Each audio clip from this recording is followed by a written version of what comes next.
nè lung liền thang đón khóc mấy hay chuyện cái hầu anh đây boss về chia mà sẽ video cái lâu rồi xia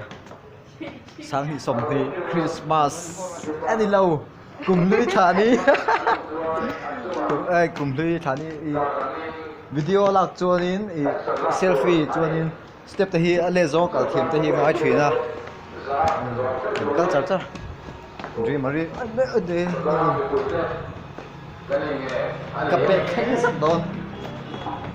sang sống đi đi xem bán đi sống thùng bạc hạt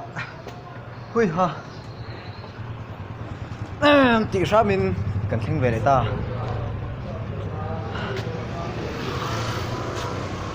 step back here kan chole do ni oi này chào thế rồi mày